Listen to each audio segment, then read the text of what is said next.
The Sahara Desert is like a Mad Max movie. Scorching heat, endless dunes, and an overall barren wasteland. A place where no one could live, right?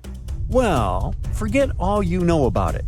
Because 5,000 years ago, the Sahara was a lush paradise of grasslands, lakes, and rivers, and the home of a ghost civilization that vanished without a trace. Our tale begins in the 1930s, when a Hungarian explorer stumbled upon a cave in the middle of the Sahara. Inside, he found something bizarre: ancient rock paintings of people swimming in a lake, surrounded by giraffes, hippos, and crocodiles. At the time, everybody shrugged it off as some symbolic depiction of the afterlife, because, really, who would imagine a lake in the Sahara? Well, fast forward some 70 years later, when a group of archaeologists made a discovery that flipped the script. In a rock shelter in Libya, they unearthed 15 mummies, along with baskets, ceramic pots, and other everyday items. This may look like prehistoric junk to most people, but to archaeologists, it was like uncovering a key piece of evidence. Those people weren't just passing through, they lived here. You see, those weren't just any mummies. They were some of the oldest naturally mummified humans ever found, dating back over 7,000 years. Take that, Egypt. Two of them still had readable DNA, preserved thanks to a rare natural mummification process, almost a miracle considering the Sahara's climate's ability to turn everything into, well, beef jerky. Scientists struggled to understand where those mummies came from for a while, because the mitochondrial DNA they recovered was not helpful at all. But thanks to scientific progress, they eventually managed to do a full genome analysis that revealed some weird secrets. Those people belonged to a human lineage that was completely unknown, and they lived isolated from the rest of humanity for thousands of years. For decades, researchers assumed that the place where they lived, the Green Sahara, was like a prehistoric highway, a lush corridor that humans and animals used to migrate between sub-Saharan Africa and the Mediterranean. But the mummies demolished that theory, like a hippo sitting on a sandcastle. Their DNA showed zero genetic mixing with sub-Saharan and Eurasian migrants, keeping their genes pure for 7,000 years. Their closest genetic relatives weren't their neighbors living right below the famous desert, but some ancient hunter-gatherers from Morocco, and even some guys that lived in the Czech Republic, when it wasn't even a country yet, 50,000 years ago. We're not out of the woods yet, because those mummies also carried some teeny-tiny traces of Neanderthal DNA, just 10% of the amount found in modern Eurasians. Now, if you paid attention in school, then you know that Neanderthals lived in Europe and Asia, and early humans only mixed with them after migrating out of Africa. But those Green Sahara folks never left Africa. So how did they get Neanderthal genes? The leading theory is that their ancestors mingled with Neanderthals in North Africa 50,000 years ago before settling in the Sahara and cutting off contact with the outside world. Archaeologists also found cattle bones and tools made of stone and wood at that rock shelter, proving that those people led a thriving pastoral lifestyle. This discovery made scientists scratch their heads for a while because, you see, animal domestication was not developed in Africa. So how did they learn it if they never mingled with anyone? Did they have ancient YouTube tutorials? Probably not. The researchers believe they must have traded knowledge with neighboring groups, but just knowledge, no saliva. It's almost too hard to believe that no outsiders mixed with them. After all, who wouldn't want to live in a thriving civilization in the middle of a green paradise, drinking milk, eating meat, and even using animal blood as a protein source? Ooh, yummy.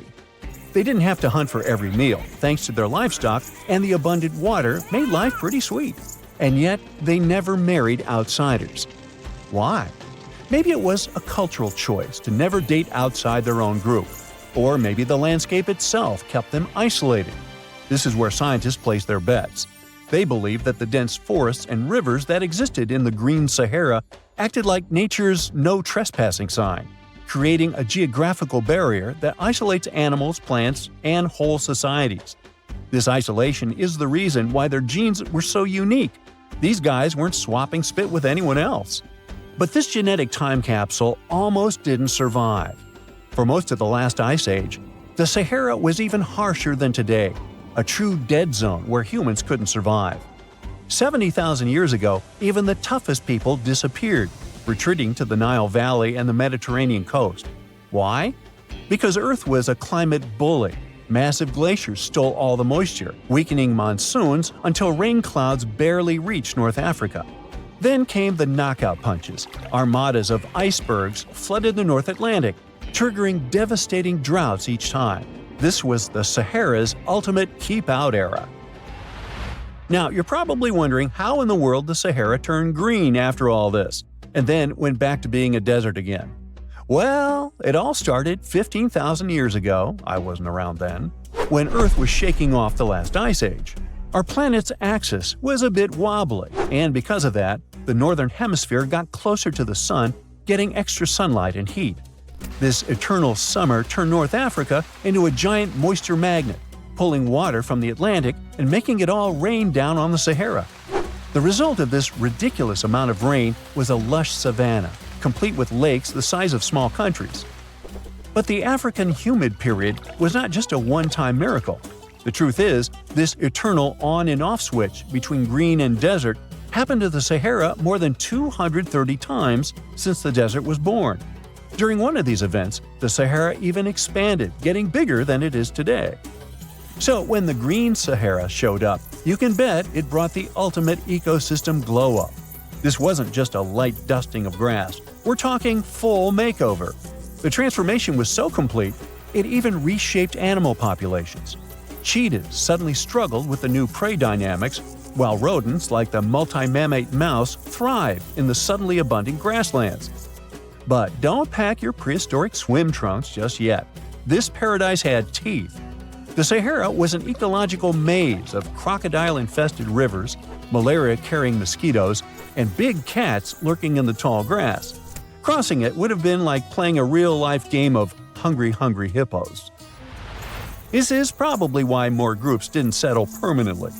The Sahara's climate cycled between wet and dry every 20,000 years, hardly a stable zip code.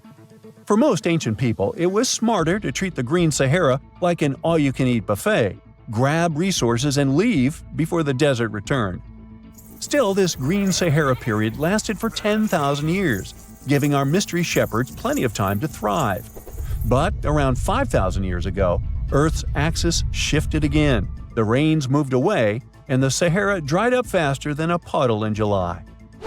As the desert returned, the shepherds from the green Sahara had no choice but to pack up their livestock and leave. Some researchers believe they migrated toward the Nile, laying the groundwork for ancient Egypt, so I guess their legacy lives on. Besides, their pure lineage may be extinct by now, but some faint genes of the mummies can still be found in the people that live in North Africa today. But the introvert mummies were not the only ones using the green Sahara as an Airbnb. They actually had neighbors just around the corner, in a lakeside village in Niger to be exact. Those people thrived for 5,000 years and left behind the oldest Sahara Desert cemetery, including a man buried in a turtle shell, a grinning Halloween man with filed teeth, and a heartbreaking family embrace frozen in time, victims of the very waters that sustained them. Eventually, those people disappeared too, just like it happened to our antisocial friends. This proves that this desert outsmarts everyone, with a landscape that gives paradise with one hand and takes it away with the other. We all grew up believing that Stonehenge is the world's most ancient observatory, but now it has some serious competition for the title. Nabta Playa was built more than 2,000 miles away in southern Egypt, and thousands of years before Stonehenge and even the pyramids of Giza. In 1973, a Bedouin guide stumbled upon a strange group of huge stone formations while crossing the Sahara Desert. He led American archaeologist Fred Wendorf to the site, located about 60 miles from the Nile. Wendorf's friend and colleague claims the team found the stones while stopping for a bathroom break in the desert. Either way, what they found changed history. At first, Wendorf thought the stone structures were just natural formations. But then it hit him. This area was once a lake, meaning no natural rocks should even be there. He kept coming back to the site for decades, and by the early 1990s, his team finally uncovered a circle of stones that seemed to line up with the stars in a way no one could explain. After 7 long years of trying to crack the mystery of the site, Wendorf reached out to an expert in archaeoastronomy. They study how ancient people used the stars. One evening, while the expert sat in the cool desert sand staring at the stones, he realized that they formed a pattern radiating outward from a massive burial mound. One by one, as they dug into the sediment, the buried megaliths started lining up like spokes on a wheel. The team had already used radiocarbon dating to test samples from fire hearths and tamarisk wood roofing found inside the stone circle. Nabta Playa had dozens of standing stones, all a few feet tall. Some of them lined up exactly with the sunrise on special days, and others matched up with bright stars in the sky. Inside the big circle, there were 6 special stones that may have been used for rituals or marking important times of the year. Around them, 29 standing stones might have worked like a simple calendar to help people know when it was time for something important, like the summer solstice, the longest day of the year. When the sun rose in just the right spot, it was a sign that the rainy season was coming. The stone circle once aligned with the brightest stars in the northern sky: Arcturus, Sirius, and Alpha Centauri. Some stones even pointed to the constellation Orion. By tracing Arcturus's movement across the sky, they figured out that it matched perfectly with the circle around 4800 BCE. That means it was the oldest astronomical site ever discovered. And the people of Nabta Playa may have been watching the stars thousands of years before telescopes were even invented. It looks like it had a huge meaning for people living and traveling through the desert. Over 10,000 years ago, the long, cold, and dry ice age that lasted for tens of thousands of years was finally fading away. Northern Africa got massive monsoons and rains that filled up seasonal lakes. So, parts of the desert turned into short-lived oases. For the nomadic people who roamed this harsh land, these summer rains were everything. Their entire way of life revolved around cattle. When archaeologists opened the central tomb at Nabta Playa, they dug up cattle bones and even a massive rock carved into the shape of a cow. The people who built it used the stars to guide them and find hidden watering holes like Nabta Playa, which likely held water for about 4 months a year, starting with the summer monsoons. But there was no North Star back then, so instead, they navigated using bright stars and the way the sky seemed to spin in circles above them. When the lakes were full, the standing stones would be partly submerged, and from the western shore, you would see the reflection of the stars on the dark water. Nabta Playa is way less famous than Stonehenge, perhaps because its stones were buried and the famous site in England was open to visitors for thousands of years. Sadly, when Nabta Playa did become famous, some tourists ruined parts of it by moving stones around, which messed up the ancient star alignments. To protect it, the authorities moved everything to a museum where people can see the stones and the carved cow statue without damaging them. The Egyptian observatory isn't the only construction similar to Stonehenge. It has versions that were used for different purposes, from Germany and France to the US and the Andes in northern Peru. This last one is actually one of the oldest big structures ever built in this region. The circular plaza is made of 2 giant stone walls arranged in a ring. It was likely used for ceremonies and gatherings. Scientists have carbon dated it to be about 4,750 years old, which means it was built before the Great Pyramids of Egypt and Stonehenge. The plaza had 2 entrances and a special layer of clay, soil, gravel, and charcoal underneath. It was carefully planned and built. Archaeologists also found ceramic pieces, quartz crystals, and gemstones at the site, so it was definitely a special place. People visited it for centuries, but at some point it was sealed off, probably because of changing beliefs and traditions. The most recent discovery was the remains of a large timber circle roughly the same age and with parallels to Stonehenge, all the way up in Denmark. This open-air structure was likely part of a special area where prehistoric people from the late Neolithic and early Bronze Age gathered for rituals and ceremonies. The circle was made up of 45 giant wooden posts, forming a huge ring about 100 feet wide. The wood is gone now, but scientists believe tall timbers once stood in the holes and created an impressive wood henge. No one knows exactly what these circles were used for, but archaeologists have found animal bones and food remains at similar sites. So people probably used to gather there for feasts and rituals. In 2024, scientists found 2 ancient stone circles from the Neolithic period in Dartmoor National Park in England. Some archaeologists believe they might form a sacred ark. Many of Dartmoor's stone structures were built in a curved shape on the high ground in the center of the area. A long time ago, Dartmoor was covered in forests, so people may have used the high ground as important markers. One of the newly found circles fits inside this ark, but the other one is outside of it, to the north. This could have been an entrance point into the ark. There's also a raised bank of earth near the stones, which looks similar to other famous Neolithic sites, like the Ring of Brodgar in Scotland and Stonehenge itself. This means the people who built these circles may have visited Stonehenge or been inspired by it. Archaeologists in Oman found ancient stone monuments called tralith, which got the nickname Arabian Stonehenge.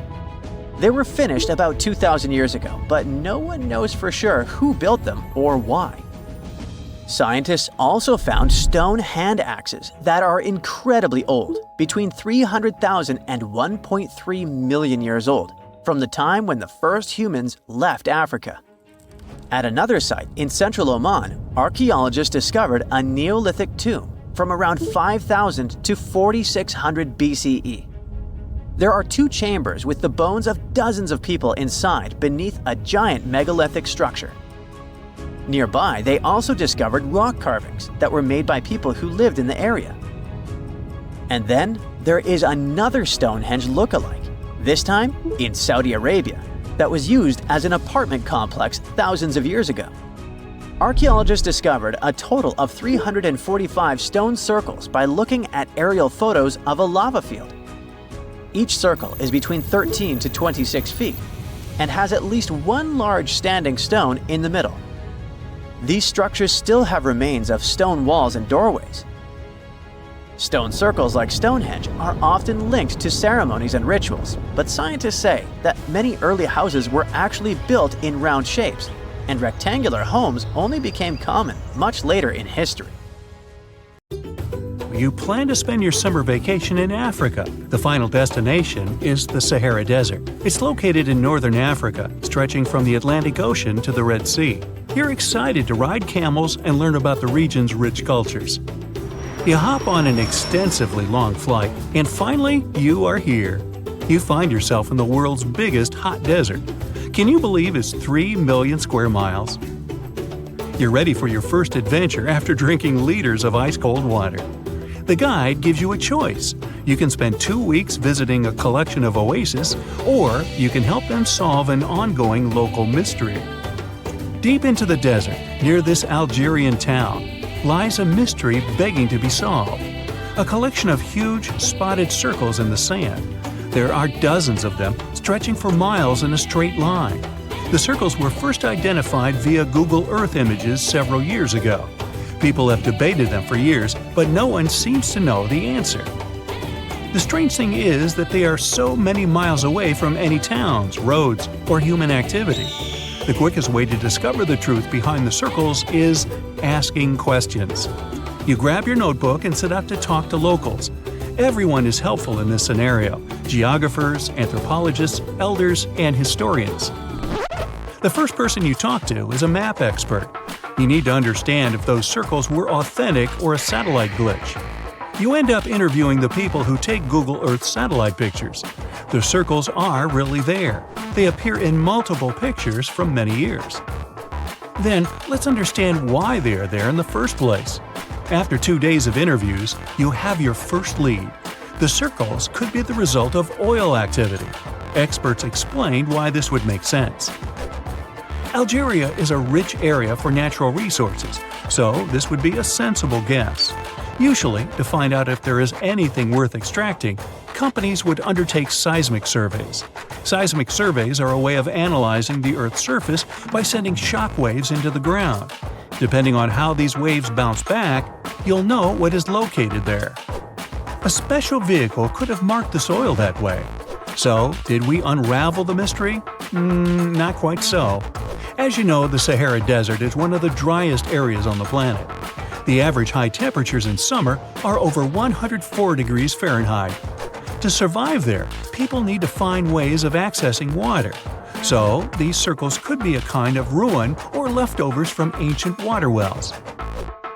Again, I'd say this is a sensible guess. Ready for some fact-checking?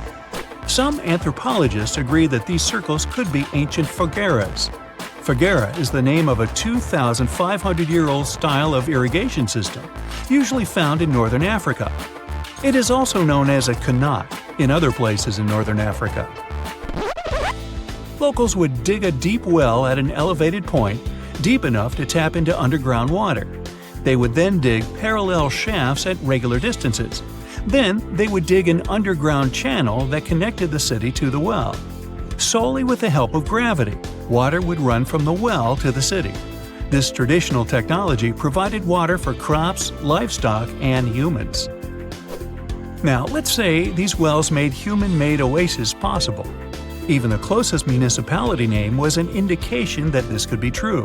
The name Fogueret Essaouira is actually named after Fogueras, these ancient wells. Now, this lead was proving to be very accurate. You decide to travel over there to see for yourself. You take a local bus, sit back, and enjoy the ride. The landscape in northern Algeria is filled with ancient-looking towns. You even see ruins of wells along the way, on the outskirts of smaller cities. Opening Google satellite images, you can see the qanat's markings on the ground, a series of holes running down several miles. But as soon as you arrive, you find out you were wrong. Dale Lightfoot, one of the world's leading experts on qanats, said that the circles were definitely not qanats. Even the satellite images confirm this difference. Uh-oh, we were so close. Apparently, qanats or fogueras would not run down a straight line. They wouldn't be shaped like circles. Another clue that this wasn't the case was that there were no towns at the end. The circles were really far away from any human activity, and qanats were explicitly built to provide water for human settlements. Well, it sure was a good try. You almost gave up on this mystery when you decided to take one more field trip. It was days of preparation, pick up cars, food, equipment, all so that the mystery of the Sahara Circles could be unraveled. On the first day, you drove over 99 miles into the desert. You were always curious to see what this part of the world looked like. Over there, you see nothing but mustard yellow dunes. The night sky is pretty decent though. You can see the entire Milky Way with your own eyes. You set up camp and sleep under a canopy of stars. The next day, tension grows. There's no cell reception. Oh dear. But thankfully, you added the coordinates of the circles to your Google map. And surprise, the offline mode works out there. You follow the coordinates, but it leads you astray. You start to get nervous, thinking this was all in vain. But you and the team get into the car and drive a few more miles past the coordinates on your phone. After a very bumpy ride, you can't believe your eyes. There it is, an enormous crater dug on the sand, surrounded by 12 smaller holes. From up high, it looks like a clock, without the pointers, of course. On the ground, they're very faint. So faint, you almost missed them. Searching the area, you notice all the holes had something similar: metal wires. Thin wires that you can pull from the ground. They're buried deep, so you start digging. An object starts to reveal itself. Uh-oh, it looks like old dynamite. This certainly surprises you. Better stop digging to avoid any accidents. At the end of the survey, you feel satisfied, but still curious. What could all this dynamite mean? And who put it there? What comes next is the turning point of your adventure. Walking back to the car, you see something shining on the ground. You approach the item with curiosity. It's round and rusty and looks like a sardine can. What's that doing here? Could this give you more clues about the circle's mystery? Just in case, you pick it up and put it in the car. Back in the city, the puzzle pieces start to reveal the story behind the Sahara circles. You bring photos and the sardine can and show them to local experts. They analyze your material and give you an intriguing verdict. As it turns out, guess number 1 was the closest one to the truth. So, what happened to the first guess? Why do we need to keep digging deeper? Well, because it was only half right. The Sahara circles are not a historical footprint of seismic surveying. Back when the circles were made, this technology didn't even exist. But they sure are related to oil exploration. The dynamite-filled holes were an old method for oil searching. The circles are the leftovers of surveyors looking for resources underground. And the sardine cans? Well, they were left by the workers who held explosion works. You gotta eat, right? According to the model of the can, this happened more or less around the 1950s and 1960s. So these circles aren't even that ancient. More like modern ones, if you ask me. Well. Hope you are glad you tagged along and helped unravel this mystery. See you in the next mystery-solving adventure. You're walking along a hot desert under the scorching sun. You run out of supplies. There's no more water. You dream about rain, but there are no clouds in the sky. With each step, you lose more and more strength and fall. You notice a small pond nearby. Is it real water or just a mirage? You can't get to your feet, so you crawl there. The water is getting closer by the minute, but not because you're moving towards it. It's the water approaching you. In a few minutes, the pond area increases. Here, you're already in it. A small lake is formed, 60 feet deep, at the place where the piece of desert was. This real event happened in 2014 in the Tunisian desert. No one knows exactly on what day the lake appeared, since this part of the south of Tunisia is sparsely populated. At first, shepherds passing by saw the lake and didn't believe their eyes. In the next few hours, hundreds of locals came running to the place. They began to swim, jumping into the water from the surrounding rocks.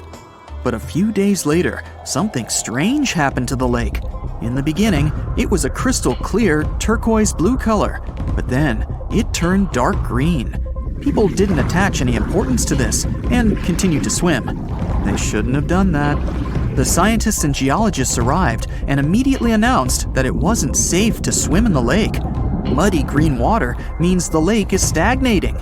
It's not refreshed, it's not fed by underground springs. Now the lake is filled with algae and a lot of harmful bacteria that can cause serious diseases. They also found out that this region of Tunisia is filled with huge deposits of phosphate. This substance can disintegrate and leave radioactive traces. The lake can be carcinogenic, toxic, and hazardous for any living organism. But people didn't worry about this too much.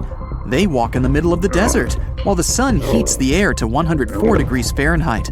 Most of them are unlikely to refuse to jump into cool water, despite the warnings of scientists.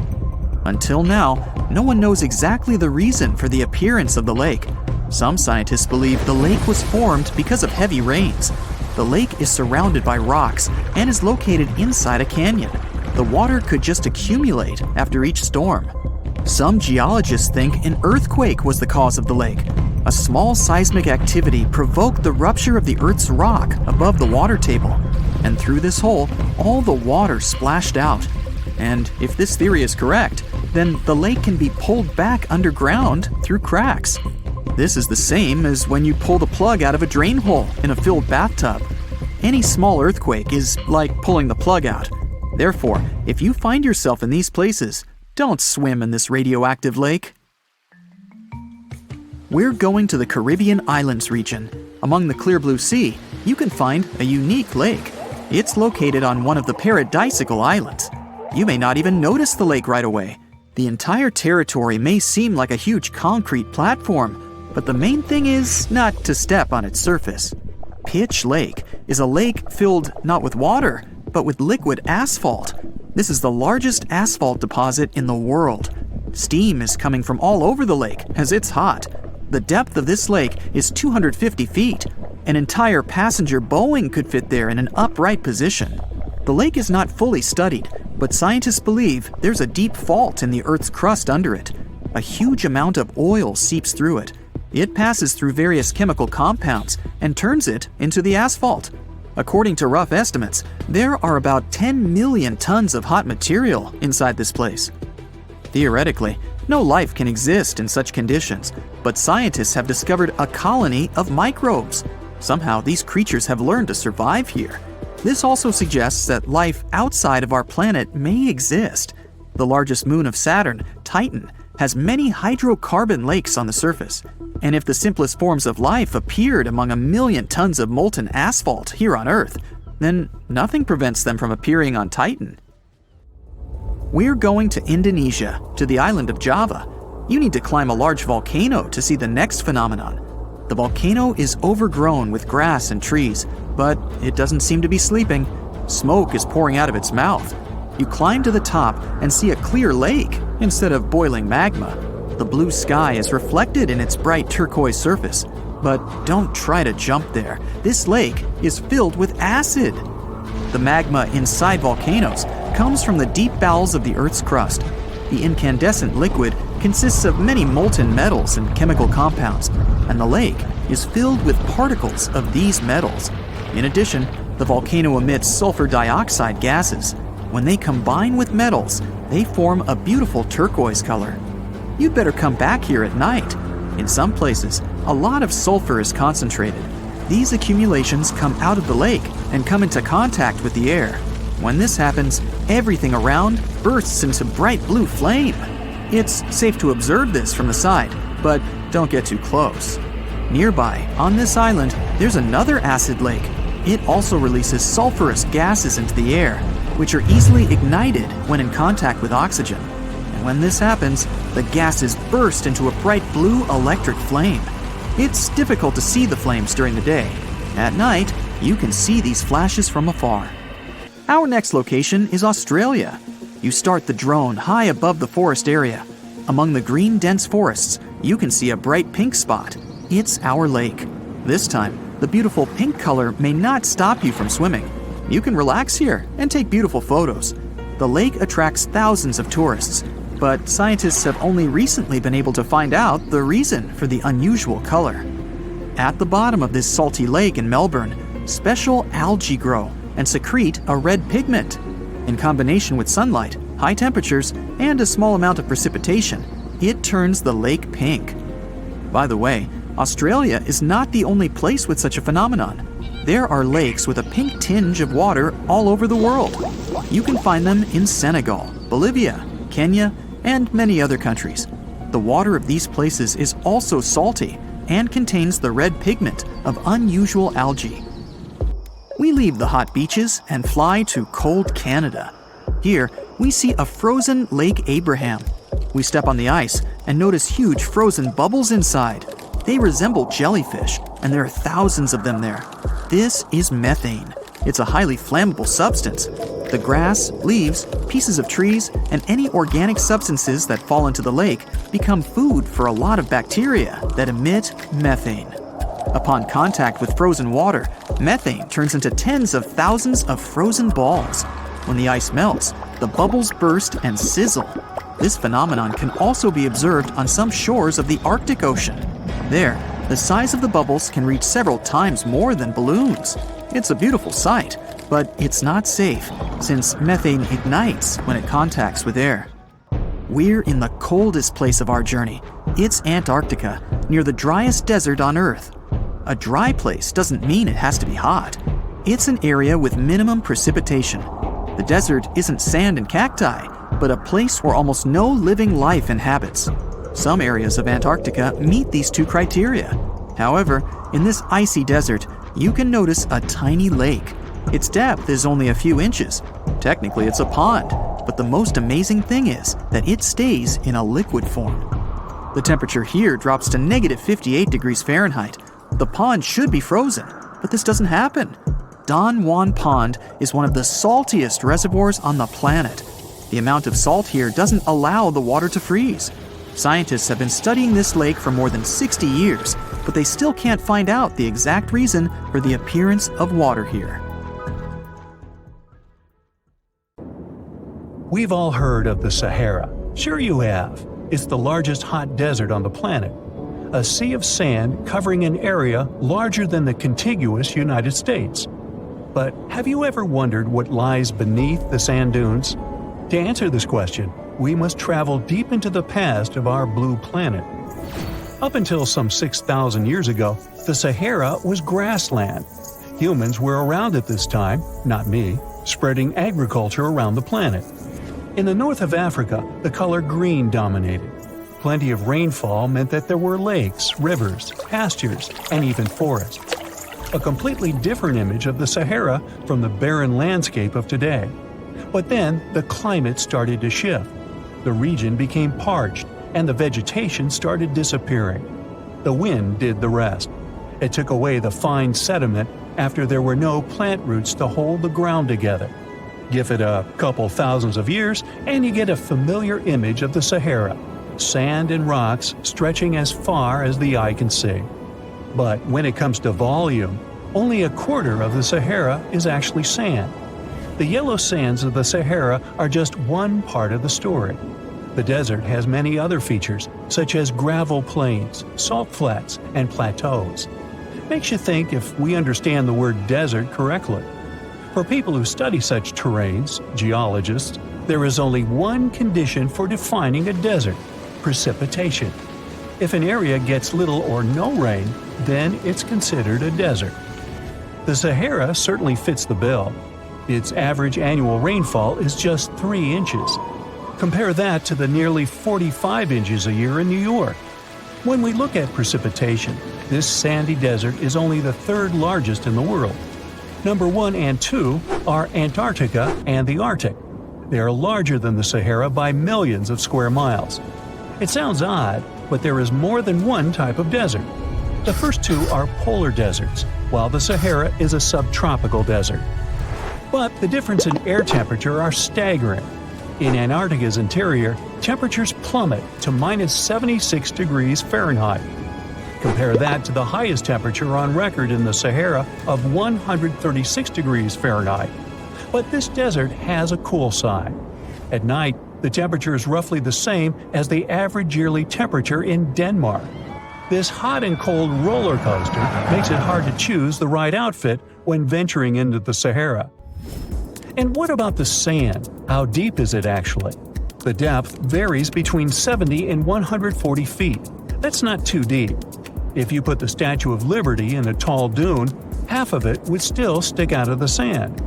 Its vast amounts in the Sahara were created by aeolian processes. That's Greek for wind. Over time, it blows and shapes the surface of the earth. In dry areas with sparse vegetation, winds erode the ground much faster. That's what happened in North Africa. Under all that sand is the bedrock and cracked clay. If you started digging, you would find the same everywhere on the planet, with one important difference. There is some type of soil covering the bedrock. This is not the case in the Sahara. Because of the arid climate and a lack of vegetation, sand covers the ground below. Over the course of thousands of years, a lot of interesting finds ended up in the desert sand. For example, there are petrified tree trunks. These are essentially preserved prehistoric trees. They date back to the time when the region was lush green. In some places, the trees of this fossilized forest are at least 65 feet tall. The wood is so well preserved that you can still see the texture and knots. There are even fossilized pine cones. In 1992, scientists found glass fragments in eastern Sahara. These canary yellow glass shards were scattered across hundreds of miles. They didn't belong to an ancient civilization, although ancient Egyptians used them to make jewelry. In fact, the breastplate of King Tut had a beautiful scarab beetle centerpiece made from this desert glass. For a long time, scientists were puzzled about the true origins of these fragments. They finally concluded that the glass was around 29 million years old. It is an impact tape. If that sounds like it has something to do with the word impact, you are correct. These rocks are formed when a meteorite hits the surface of the Earth. This generates a lot of heat. Scientists estimate that the temperature needed to melt this mineral was close to 3,000 degrees Fahrenheit. Apart from the regular fine-grained sand, we also have melted sand in the Sahara. But the desert conceals other unlikely artifacts. Shark teeth are a common find in Morocco, which sits in the western part of the Sahara.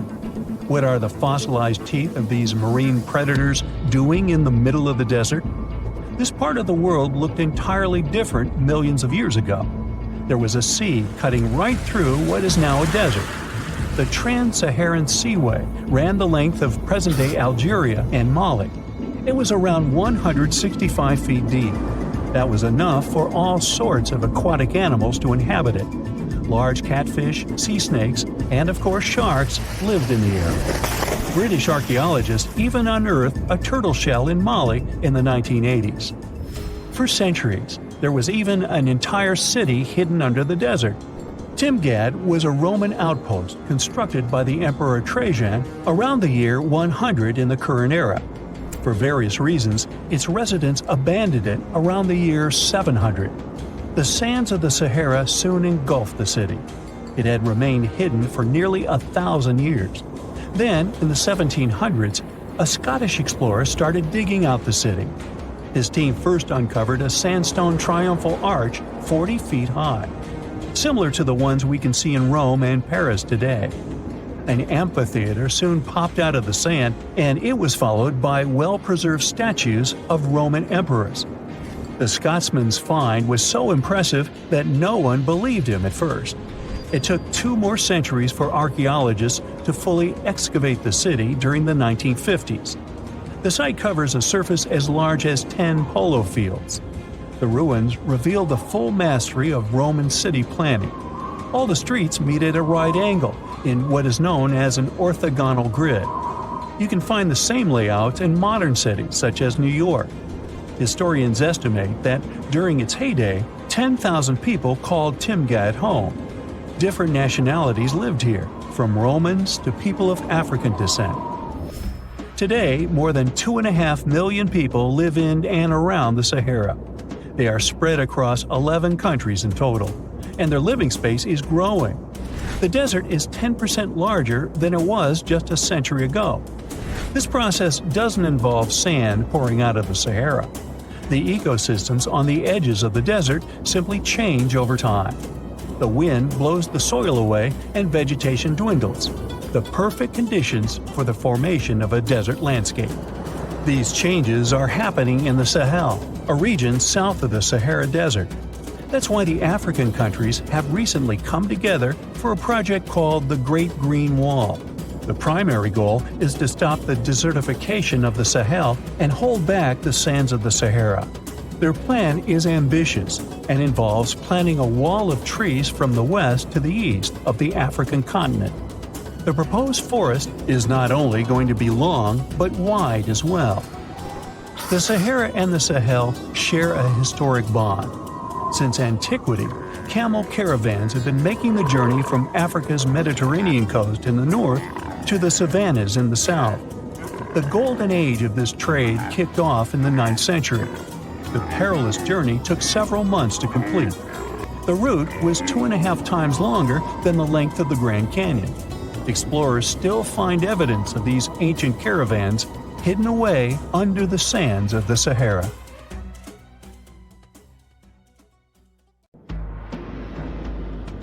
Endless hot deserts seem lifeless at first glance. But among these sands, you can meet dangerous and sometimes creepy creatures.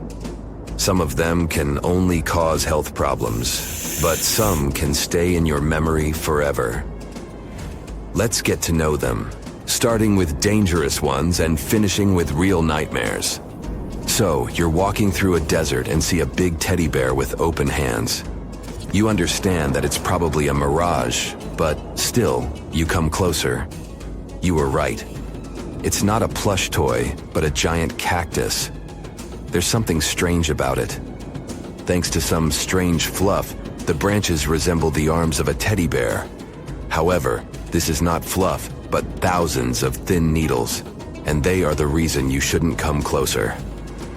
The cactus is called the jumping cholla, or teddy bear cholla. It grows in the desert areas of Arizona and in the northern part of Mexico. Don't worry, this cactus won't attack you, but it will cling to your skin or clothes if you touch it. Such a fur coat protects the cactus from animals, creates shade, and saves it from heat. The lateral branches are the most important parts of the plant as they carry out photosynthesis and accumulate a large amount of moisture inside. So, despite all the danger, the cactus can be helpful for desert wanderers. And the danger here is needles. If you look closer at them, you will see they have the shape of hooks. One touch, and hundreds of thorns are already in your finger. It's pretty difficult to get rid of them, and the needles cause unpleasant, painful sensations. But the coolest thing about this cactus is the way it reproduces. The plant clones itself in a new place. When animals and people pass the jumping cholla and touch it, the cactus gives them a small piece of itself, along with the needles. As soon as you throw this piece to the ground, it takes root and starts growing. The degree of danger is rising. The next monster from the desert is running toward us, and that is an ostrich. Many think these animals are cowards hiding their heads in the sand. You will most likely change your mind if you're unlucky enough to meet one. Usually, ostriches are not aggressive, but you should run if you come closer to their nest. On the other hand, you won't be able to do that because ostriches move at a speed of 43 miles per hour. You need a car to get away from them. They run and hit their enemy with their chests. There have been cases when ostriches attacked vans and caused significant damage to them. But the main danger these birds present is their powerful legs with sharp claws. They can deliver strong blows with them and even beat a prone opponent. So yes, if you see an ostrich in the distance, go the other way. This small spotted lizard lives underground almost all the time in the arid deserts of the southwestern US and northwestern Mexico. Sometimes it goes outside to find lunch. It only seems cute, but in fact, it's a dangerous Gila monster. Its thick skin protects the reptile from hawks, coyotes, and other predators. But its main protection is its venom. Snakes and spiders inject their toxins using long, needle-like fangs. The Gila monster clamps down and chews the prey to spread the venom. And when it bites a person, it can keep its jaws closed for a long time. Getting rid of the animal is a tricky feat. People who have experienced the effects of the venom say it feels as if hot magma passes through the veins. Despite this, the lizard turned out to be useful for science. Doctors used its venom to create medicines for diabetes and obesity. The time has come. Now you're about to meet one of the creepiest creatures living in the desert. Be quiet and listen to the silence. Stand still. There's no one around. Suddenly, you hear some hissing coming from below. You lower your head and see it. A big yellow spider the size of a human palm with strong jaws and long legs hides in the shadow of your body. In horror, you run away from this monster, but it goes after you. It isn't easy to do it in this situation, but try to calm down. The creature isn't interested in you. It wants only your shadow to hide from the scorching sun.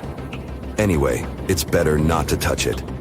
The powerful jaws of the camel spider can cause unpleasant sensations, to put it mildly. And, by the way, this creature isn't really a spider. Yeah, it belongs to the class of arachnids, but it's a separate species, Salpagid. It likes to bite. It's fearless and pretty aggressive. The spider preys on insects, lizards, rodents, and small birds. It can also move at a speed of 10 miles per hour. For their small size, this is very fast. You need to be a professional athlete to run away from it. Most often, you can find camel spiders in the deserts of the Middle East, but they also live in Mexico and the southwestern US. These runners are nocturnal and try to avoid the sun during the day, so they are always hunting your shadow.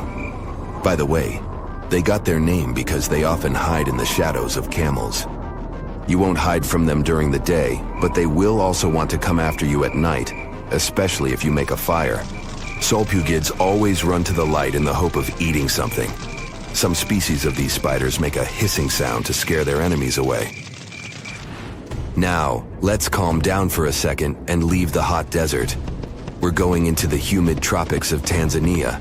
Under tree bark, fallen leaves, and in dark caves, you can meet one of the most terrifying creatures on Earth, a tailless whip scorpion. Imagine a big scorpion without a tail, with a flat body that looks like it has been pressed by something.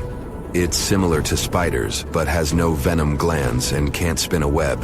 This monster is silent and fast, but the scariest thing is its 2 front claws, twice as long as the creature itself. Any prey it catches will never escape. Life in a dark cave has spoiled its eyesight, so the whip scorpion tries to avoid sunlight. During molting, it climbs up to the ceiling and slowly comes out of its old skin. Imagine directing your flashlight there and seeing small cocoons out of which pale spiders with excessively long legs crawl. If you really meet it, be calm and slowly go away as far as possible. Be careful. The flat scorpion can crawl under your clothes in a second and bite you in the stomach. And that's not the worst part. Okay, this is a joke.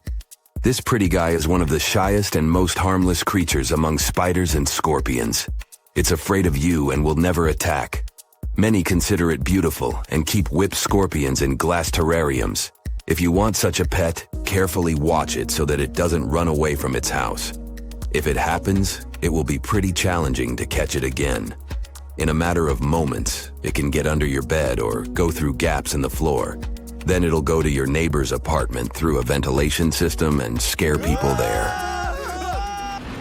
Okay, how about one more scorpion? It's not as creepy as the other creatures in this video, but it's the most venomous scorpion in the USA.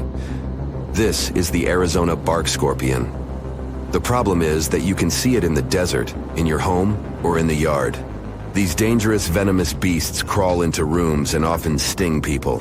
One time is enough to cause pain, similar to a bee sting, but someone with an allergy may experience paralysis, breathing problems, and other health issues.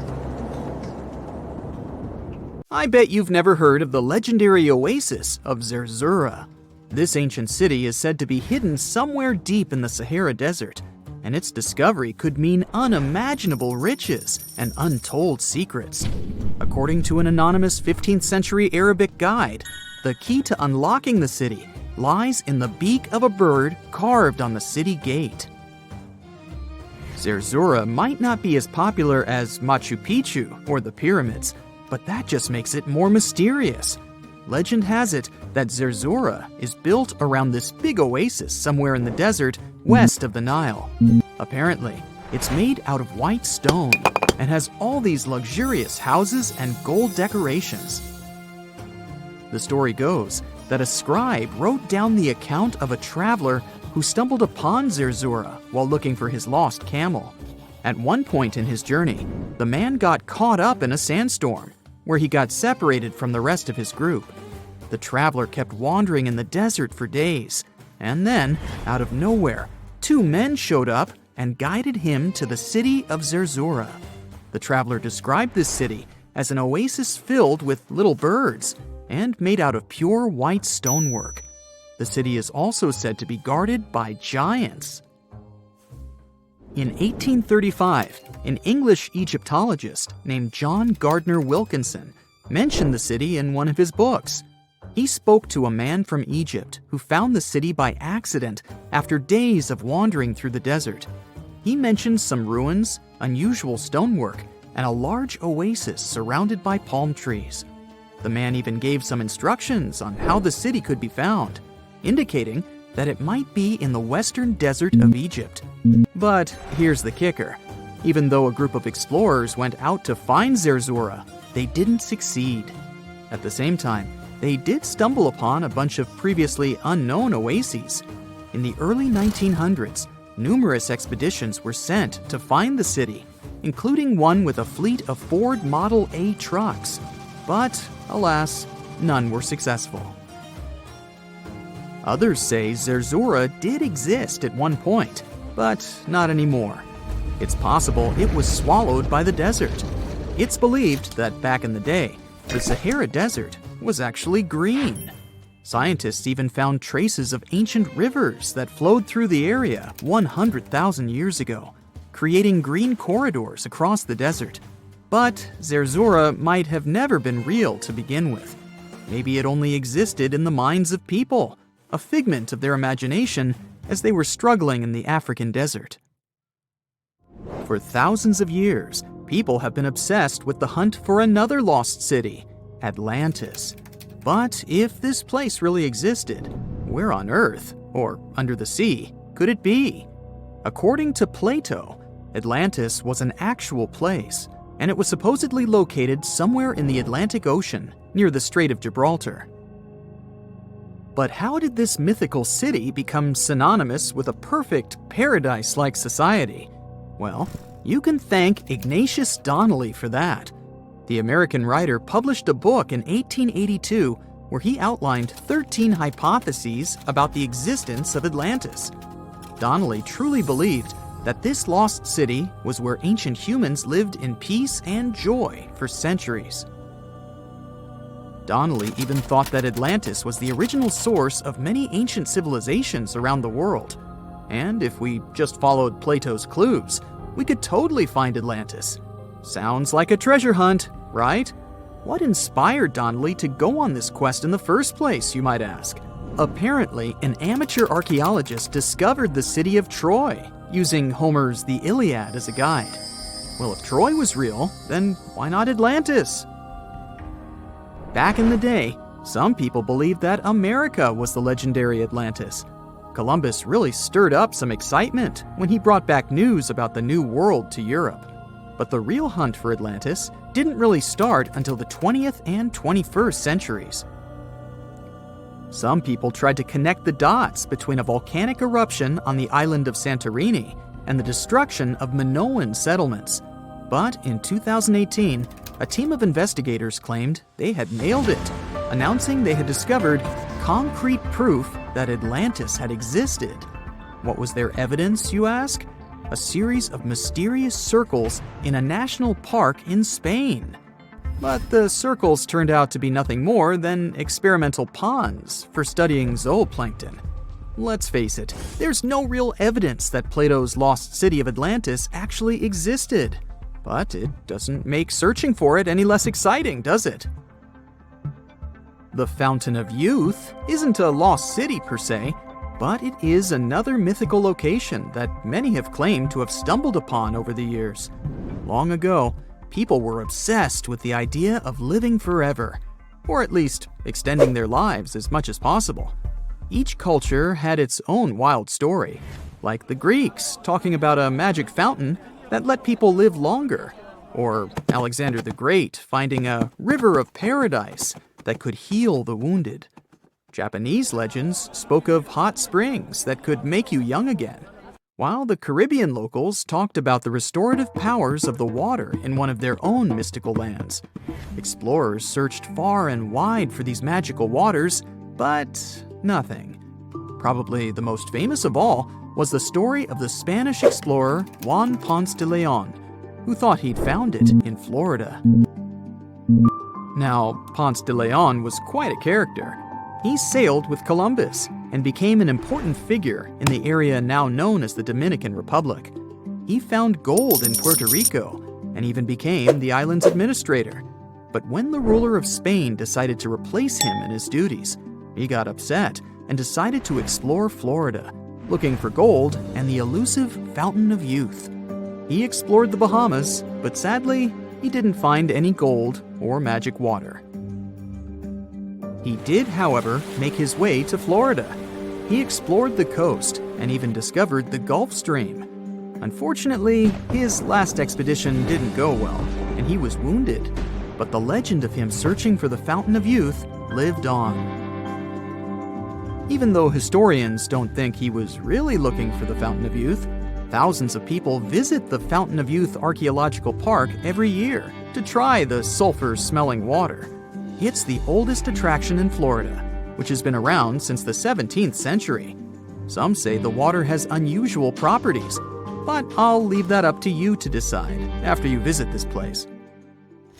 Norse mythology has its own mysterious land called Thule. It's said to be somewhere between Scandinavia and Iceland, where the sun barely shines and the cold bites hard. The folks there survive on a diet of millet, herbs, fruits, and roots, washed down with a grain and honey brew. As for its exact location, scholars can't seem to agree on it to this day. The legendary ancient Greek explorer Pytheas was said to be the first to stumble upon Thule during his quest for tin mines. He sailed his way up north, passing by Scotland, and after 6 long days of sailing, he reached Thule. The people there, according to Pytheas, were quite primitive, but that's no surprise since they were just simple farmers living off the land. They showed Pytheas where the sun set on the shortest day of the year. They also told him that in winter, the sun never rose at all, and in summer, there was no night. For many years, historians have been debating the true identity of this mythical land of Thule. Some say it's Iceland, while others claim it's Norway. A little bit of progress has been made recently with the help of a team of researchers. If their findings are correct, Thule might be the elusive island of Smola. That's farther south than any of the Norwegian islands that were on the list of contenders. It may be too soon to celebrate, but it does look like Thule has finally been found. Under the burning sun, among the sand dunes, somewhere in the Sahara Desert, you're walking in search of an ancient treasure. Finally, you find a strange rock in the sand. It's big, looks like a large piece of black coal or rock, but something shiny on its surface makes the rock unusual. This unique find is the oldest thing that has ever been discovered on our planet. This rock was born long before Earth appeared in outer space. The unusual meteorite was found in 2020 in a remote area of the Sahara Desert. Scientists have analyzed the isotopes of magnesium and aluminum on the stone's surface and found that its age is about 4.5 billion years. At the moment, this is the oldest sample of magma from space in history. It belongs to a small protoplanet that didn't have time to form completely. It happened a very long time ago when our solar system was forming. Many huge asteroids were floating in space. Some of them were formed into huge celestial bodies, which later became planets. The big rocky planets were absorbing the smaller ones. The rock was part of a little protoplanet that just began its formation, but another huge asteroid destroyed it. The planet shattered into billions of pieces. Some of them became part of other planets. Some flew outside the solar system, and one piece that had been wandering in space until our Earth was formed. After that, it hit the planet's atmosphere and fell into the territory now known as the Sahara Desert. The rock was discovered in 2020, but the erosion of extraterrestrial rocks shows that it could have fallen much earlier. This ancient thing weighing around 70 pounds has several pieces of different meteorites inside. In simple words, it's a volcanic rock consisting of lava. It has cooled, solidified, and crystallized. That's why you notice the glitter. Scientists hope that further study of the rock will help to learn more about our solar system foundation.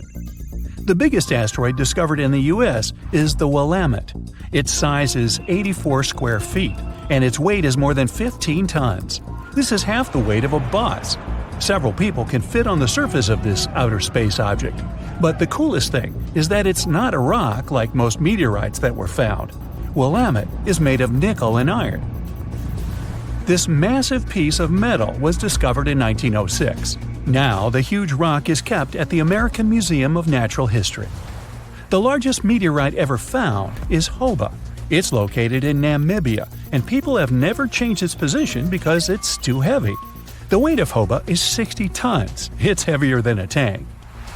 The next space-related event occurred on February 28 in southwest England. On this day, a huge flash lit up the sky. Then there was a loud crash. Several residents opened the doors of their houses and noticed a black sooty spot on the lawn. They immediately guessed what had happened and reported the discovery to the British Meteorite Observation Network. If you ever find a meteorite, report it to some geological research or space center as soon as possible. The longer a space rock lies on the ground, the faster it loses its value. Rain, dust, snow, wind, scorching sun, all these factors damage the surface of the meteorite. It makes it difficult to study the celestial object. The meteorite found in England looks like coal, but it's way softer and more fragile. It most likely used to contain frozen water. The rock is part of a huge asteroid that plowed through outer space when our solar system hadn't fully formed yet. They found a unique combination of minerals inside the rock. It can help scientists learn more about the origins of the solar system and life on Earth. Now we're heading to Germany, to the small town of Nördlingen. A huge ancient meteorite's hidden here. It's very difficult to notice it unless you know the secret of this town. You're walking along the cozy little streets and looking at the buildings with beautiful architecture. You spend the whole day there and don't find anything that reminds you of a meteorite. To solve the mystery, you need to get out of town. So you climb a high hill and see that the city is located inside a pit. For a long time, locals were sure the house was located in the crater of an extinct volcano. If you look at the houses from a certain angle, you may notice an unusual shining coming from them. In the middle of the 20th century, a group of geologists came here and immediately declared that the crater doesn't look like a volcanic one. The town was built on a huge crater left by a meteorite. The huge celestial body fell here about 15 million years ago. It was so hot that the carbon bubbles inside instantly turned into small diamonds. When people were building this city, they didn't know they were using expensive stones, since the diamonds were hardly visible. The locals never attached importance to the fact that the city walls shine unusually in the sun. Now they believe this place was built from diamonds that had fallen from the sky. Our next stop is in the UK again. This time the rocks are of an earthly origin. The famous Stonehenge. People place circles of rocks here in a certain order. Everyone knows about this archaeological monument, but no one knows the reason for its creation for certain. Another construction built out of mysterious rocks was discovered just 2 miles away. It's called Superhenge. It's bigger, heavier, and takes up more space. Each plate here is 15 feet, which is about the height of 2 floors. Once, the stone stood vertically and formed a huge semicircle. But someone pushed the stones over about 4,500 years ago. It was a college prank. No, not really. That's why they couldn't be detected for a long time. Scientists still can't solve the mystery of Superhenge, but they believe the standing vertical stones were part of some huge monument. Some other amazing rocks are located in the south of Costa Rica. There are big ones, the size of a human, and there are smaller ones, the size of bowling balls. And they all have a perfectly round shape. These giant rocky spheres were created by people. It must have taken years of polishing using stone tools to get the perfect round shape. These balls are incredibly heavy, but can easily roll like a basketball. All the rocks are of a different age. Some of them were created about 2,500 years ago. Most of them are made of molten volcanic magma. Until now, scientists don't know for what purpose these stones were used. They were found in different parts of Costa Rica, near big cities. It's possible that ancient civilizations installed them specifically to show the greatness of local kings. Also, many experts believe the rocks were used as a tool for studying astronomy. The people who knew their purpose of the rocks had disappeared, and the history of the stones was lost along with them. Let's finish our journey with the coolest archaeological find. You're walking through the desert of Peru and climbing a low hill. You look down and notice the surface of the hill is covered with strange lines. You walk far away and see a huge cat on the hill. Such a drawing is called a geoglyph. Its length is around 120 feet, which is about half the size of a Boeing commercial jet. Archaeologists discovered the giant cat in 2020 and found out that it had been created somewhere between 200 and 100 BCE. This huge drawing is part of a mysterious group of different pictures. In addition to the cat, there are other animals, plants, and fantastic figures. All of them were found in the desert of Peru. The kitten was found by chance. Archaeologists didn't see it at first because natural erosion on the hillside had almost erased the silhouette. Strange and amazing items are discovered often, but figuring out what our ancestors were up to is pretty tough. Especially when all you have are just some rusty cups and cave drawings. It's no surprise that even the experts in lab coats sometimes make mistakes. But it's not just about dusty plates and huge stones. Sometimes there's even humans with large heads. So grab your digging tools and let's travel back to ancient times to explore incredible societies that even scientists can't fully explain. Sardinia may look idyllic now, but I'm not gonna lie, I wouldn't fancy visiting it 3,000 years ago. Rumor has it, terrible giants roamed around this island back then.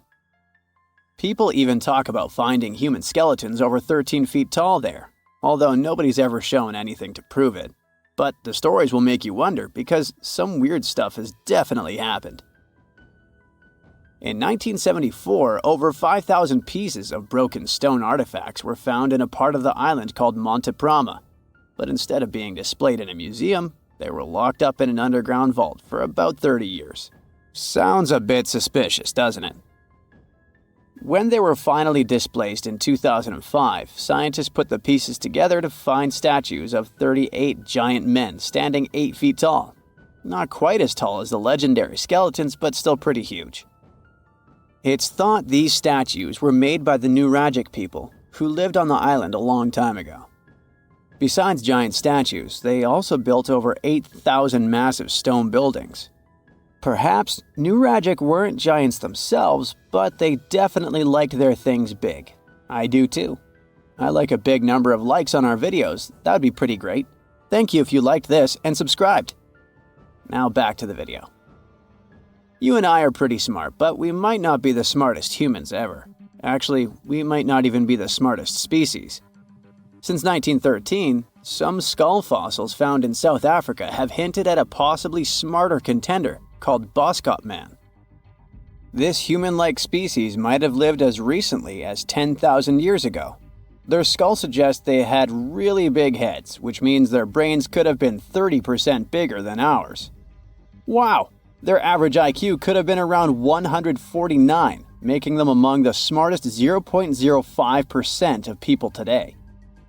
But if a Boskop brainiac was so much smarter, why are they not around and we are? Well, bigger isn't always better, you know. Our brains are a lot bigger than our ape relatives, mainly in the prefrontal cortex. This part helps with high-level tasks like making decisions, remembering things short-term, and being aware of ourselves. The parts of the brain that handle our senses and movements haven't really grown much. So, maybe the Boskops spent too much time dwelling on the past rather than doing practical things like hunting. But this is all just guessing. We really don't know what happened to these clever cousins of ours. Some people even argue that Boskops weren't any different from us, with the only evidence being parts of skulls. The jungle is huge. Did you know the Amazon rainforest is home to about 30% of all the world's plant and animal species? That's impressive. However, the history of one native species, humans, has long puzzled scientists. The mysterious Kasarabe people lived here for hundreds of years and then vanished around 1400 AD.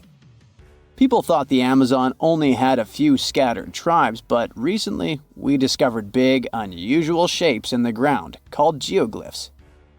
These might look like simple shallow ditches, but they're actually the remains of a vast civilization that spread over 5,000 square miles and includes about 450 markings, some as wide as 1,300 feet. That's insane! They likely contained ceremonial buildings and could have hosted up to 1 million people as recently as 550 years ago. Thanks to new technology like LiDAR, which uses a safe laser to map the forest without harming it, we can explore deeper. In 2019, some scans showed miles of raised roads and pathways and even pyramids over 70 feet tall. They found 26 separate settlements, 2 of which were at least 250 acres each. Damn, that's like 330 soccer fields. It's not certain what happened to the Kasarabi people. Maybe European conquistadors drove them out. Maybe the most baffling ancient civilization is one we've never actually found a trace of. Yep, I'm talking about Atlantis, the grand city that supposedly sank into the ocean. The first mentions of Atlantis come from the ancient Greek philosopher Plato, who talked about a great city near the Strait of Gibraltar. But for ages, everyone just thought Plato made up Atlantis as a perfect version of his own Athens. So why, about 12,000 years after it supposedly vanished, do we still wonder if it might be real? Well, in the 19th century, U.S. Congressman Ignatius Donnelly wrote a book giving 13 reasons why he thought Atlantis was more than just a myth. Then, in 1965, some folks thought they actually found Atlantis when they discovered the Richat structure, a massive 25-mile-wide dome in Mauritania, Africa. It's so big that you can see the whole thing from space. 2 astronauts flying over the Sahara Desert spotted this giant eye staring back at them and thought they'd made the discovery of a lifetime. Unfortunately, there's no solid evidence linking this structure to Atlantis. It's believed to have formed from volcanic activity about 100 million years ago. But it does look suspicious, doesn't it? Still, we're no closer to knowing the truth. Imagine going back to about 3,300 BCE and finding yourself in South Asia. Welcome to the Harappan civilization. These people were way ahead of their time. They had cities like Harappa and Mohenjo-Daro, complete with baked brick houses, sophisticated drainage systems, and even public baths. This place might have had over 5 million people, making it one of the densest regions at the time. They also invented a system of standardized weights that was incredibly useful for traders. And trading they did. These people had connections stretching all the way to the Middle East, thanks to their great skills in metallurgy. They even had a form of ancient branding. The seals were used to stamp clay on trade goods. Despite being so advanced with a thriving urban life, there's a whole bunch of mystery shrouding their language and script. We've got bits and pieces of their writing, but no one's deciphered them yet, even with all the technology we have today. We also still don't know how exactly their society worked. It looks like they didn't flaunt their social status as much as other civilizations. No grand palaces or massive monuments. Instead, their largest buildings might have been granaries. They sure were practical. Unfortunately, all good things must come to an end. Around 1800 BCE, this bustling civilization started to decline, possibly due to shifts in river patterns. As the environment changed, the Harappans packed up, moving towards more hospitable lands. Ever heard of the Minotaur? The beast with a bull's head and a man's body, hunting the bravest travelers in a massive maze. Well, this wasn't just any old tale. It was one of the most popular dramas of the ancient world. And it was inspired by this place, the island of Crete. The Minoans lived here during the Bronze Age. They had stunning palaces, amazing frescoes, and a culture so rich it still fascinates historians to this day. They built places like Knossos, which was so complex with its multi-story buildings and elaborate hallways that it might have inspired the whole labyrinth myth. Their engineering was so ahead of its time that even their drainage systems were more advanced than what many of us have today. Let me know in the comments which of these stories you find the most fascinating, and thanks for watching. The desert welcomes you with challenging conditions of abandoned environments and extreme temperatures. Hey, some of us would prefer dessert, chocolate over sand and rocks. Oh well. Just like cactuses and camels, buildings have had to adapt to these conditions. Here are some examples of astonishing structures in deserts. These structures are called earthships. They're located in a New Mexico desert town. A large community of like-minded people lives in them. What's even more interesting is that the location of these buildings is registered as dumpsters. Maybe it's because all these structures are made out of old tires, bottles, and cans. Earthships operate using green building principles. About 40% of a typical earthship is built with natural or recycled materials. Imagine the walls made up of hundreds of used tires packed with dirt.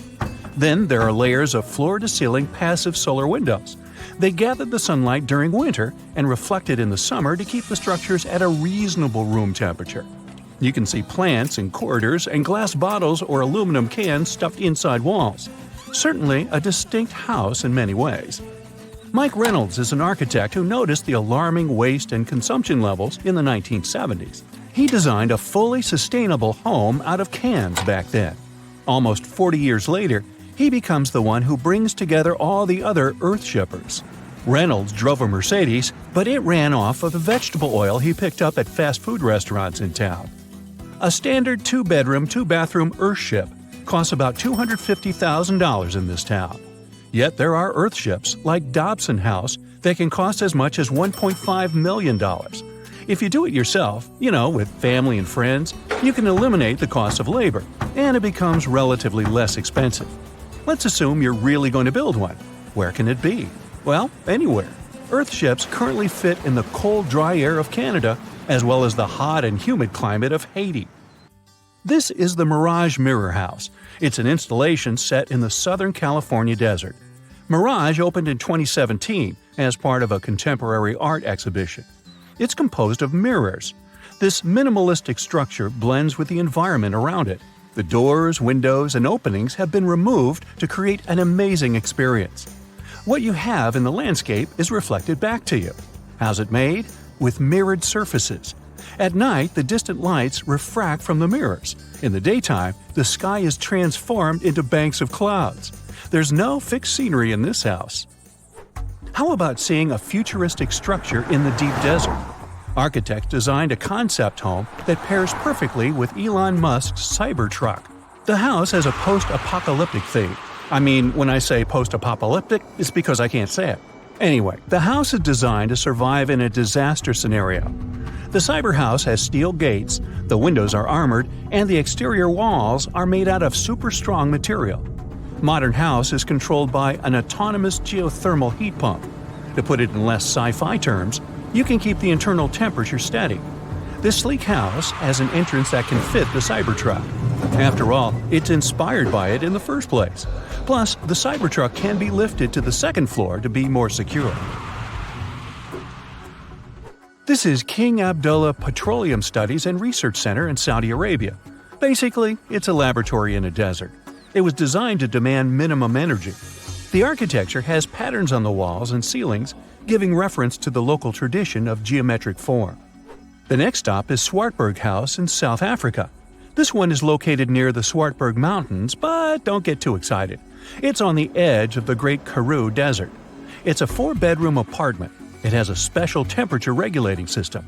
The system works like a shield from the heat in the summer and as a sun trap in the winter. You're looking at the Grand Mosque of Djenné in Mali. This mosque is 52 feet tall.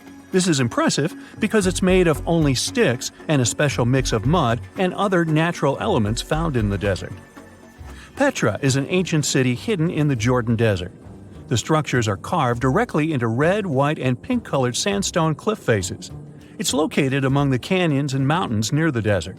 The place was a trade center many years ago. You might already see pictures of the impressive facade of the treasury. This structure still holds many mysteries in it.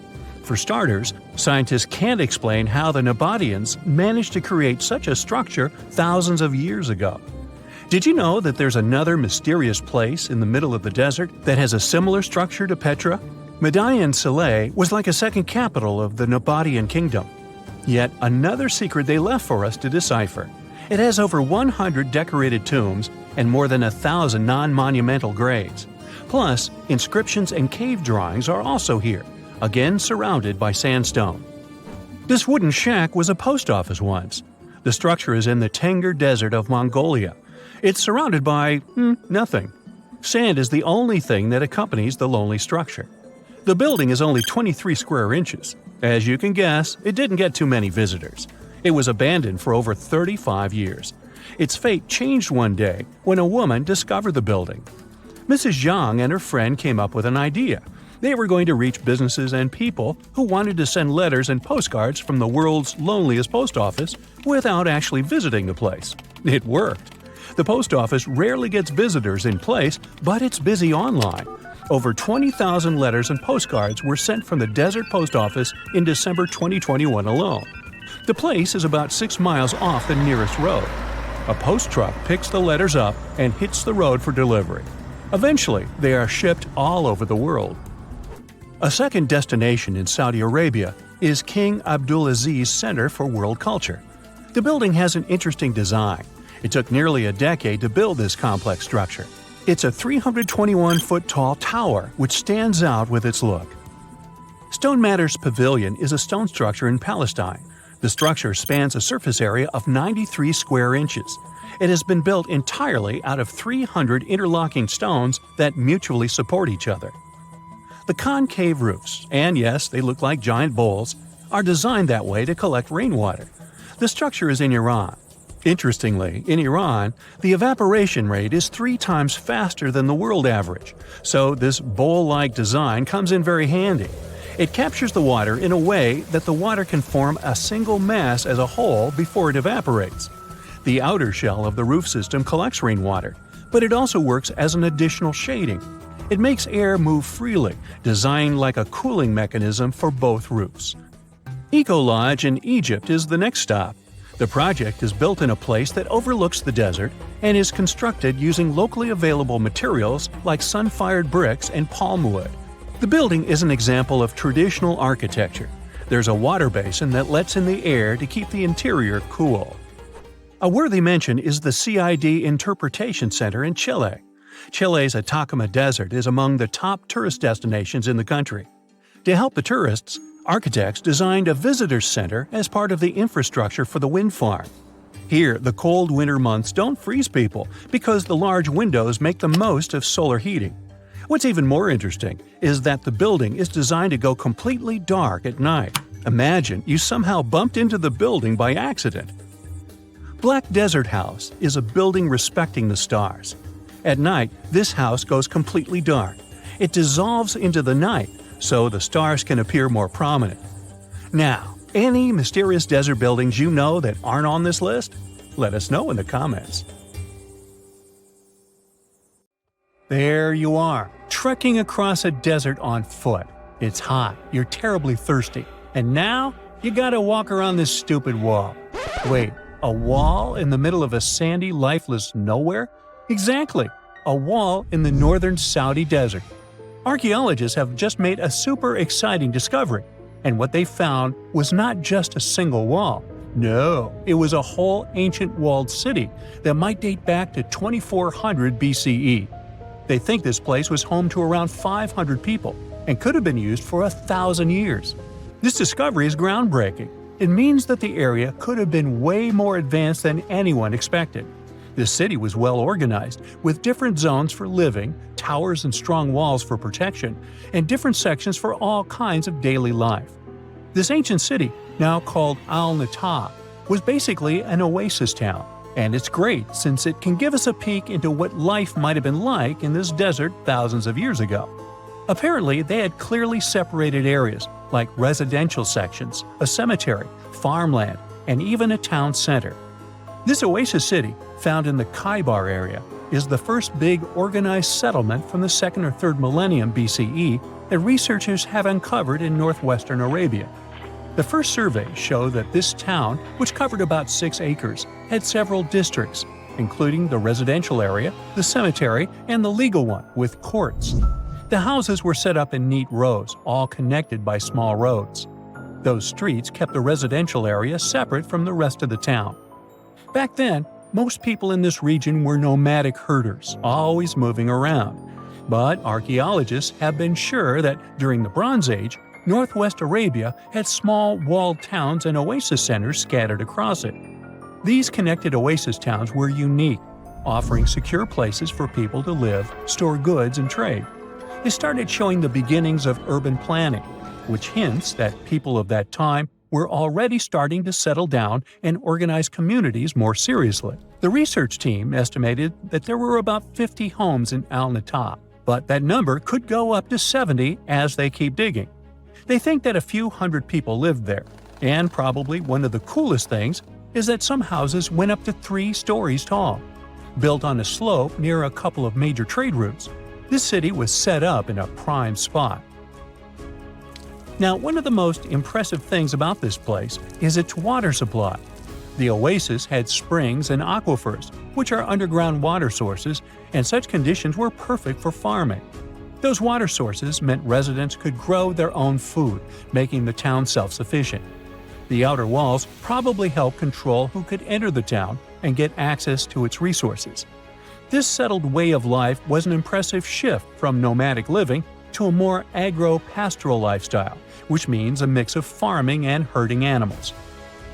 Another find that supports this theory is a bunch of tools, like grinding stones, mortars, and pestles, discovered inside the town. People there must have ground grains and prepared food. They had a diet of cereals, meat, and milk from animals they raised themselves. These astonishing findings show that the inhabitants of the town could easily feed themselves and were surprisingly advanced for that time. Thanks to better access to Saudi Arabia in the past couple of decades, archaeologists now have a much clearer picture of what life there was like thousands of years ago.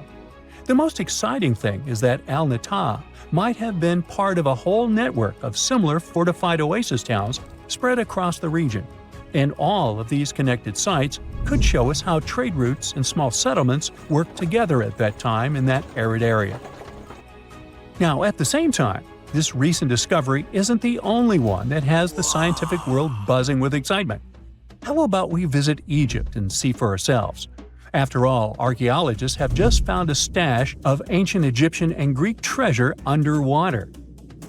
They were exploring the lost city of Thonis Heraklion off the coast of Egypt, which sank more than 1,000 years ago.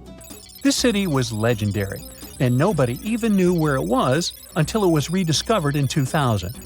Now they're uncovering more and more, and on this dive, they found a pile of gold and silver treasures. Those were probably used in rituals to bless Egyptian pharaohs when they took the throne. The researchers even found an ancient Greek temple dedicated to Aphrodite and some super-old Greek weapons. Frank Gaudio, the lead archaeologist, said it was astonishing that those delicate objects had survived the disaster that brought the city down. Back in its prime, Thonis Heraklion was one of the biggest port cities in the Mediterranean. It was a huge center of social life and was the main entry point for ships from Greece coming into Egypt. But tragically, due to rising waters, earthquakes, and a catastrophic tidal wave, the soil underneath the city literally turned into mush, and then the entire city sank into the Mediterranean. It was forgotten until Gaudio's team found it in 2000. Since then, they've been uncovering new parts of the city and piecing together its history little by little. If a lost underwater city doesn't seem impressive enough, we can travel to the Amazon. The discovery made there is truly mind-boggling. For centuries, people have talked about lost cities deep in the Amazon, like El Dorado, that mythical city of gold that lured Spanish explorers into the jungle. A lot of them never came back. Then, in the 1900s, a British explorer named Percy Fawcett went searching for what he called the lost city of Z, and he too disappeared. But now, finally, scientists have actually found proof that those lost cities in the Amazon were real all along. A team of scientists use a tech called LiDAR, which basically allows you to see through thick jungle from above by bouncing light beams off the ground. They flew over the jungle in Bolivia in a helicopter about 650 feet up and mapped out those hidden ancient cities. What they found were ruins of a huge urban settlement built by the Kasarabi people who lived there from 500 to 1400 CE. And it wasn't just a couple of buildings here and there. No, the LiDAR maps revealed massive urban centers, pyramids, platforms, roads, canals, and causeways, all carefully laid out. Turns out the Amazon wasn't just an untouched jungle. It was once home to big, complex cities. A scientist from the German Archaeological Institute explained that Europeans had long ignored the possibility of ancient Amazonian cities, but the LiDAR maps showed they were wrong. The new maps have revealed 26 sites, including 11 that no one even knew existed. Researchers have discovered two main city sites, Landivar and Kotoka. They had massive moat causeways stretching out like spokes on a wheel, linking the main cities with smaller surrounding settlements. Some of the canals even connected the cities to rivers and a big lake, which allowed water to flow through the area. Over the years, scientists found scattered ruins all over this region, but the thick jungle made it nearly impossible to connect the dots and see if or how they were related. With LiDAR, the whole layout came to life, showing that those sites were part of a much larger organized urban system. It's now also clear that the sites had a greater meaning, since everything is lined up in a way that could be symbolic of the spiritual beliefs of the inhabitants. The Kasarabi culture isn't as famous as the Maya, but they had a thriving society in an area that faced huge challenges, like yearly flooding. And although the nearby Andes had their own monumental sites, the Kasarabi were doing something absolutely unique. They even had reservoirs to store water, which suggests they might have been dealing with occasional droughts, which is pretty unusual for the Amazon. Actually, those terrible droughts could be why the Kasarabi eventually left their cities around 1400 CE. In November 1922, a boy walked through the desert mountains of Egypt and discovered some ancient steps carved into the rock. Subsequently, this find became one of the world's largest and most significant archaeological discoveries. This step was part of Tutankhamun's untouched tomb. Archaeologists found about 5,000 ancient objects, including jewelry, fabrics, painted vases, and funeral masks. You've probably seen one of them. It has become one of the most recognizable attributes of ancient Egypt. More than 100 years have passed since then, and now humanity has finally become close to another large-scale discovery, the tomb of Cleopatra. This queen was the last active ruler of the Ptolemaic Kingdom of Egypt, who sat on the throne from 51 to 30 BCE. There are many ancient records about Cleopatra, her reign, and her unusual personality, but until now, no one has discovered the secrets about her passing away in the burial place.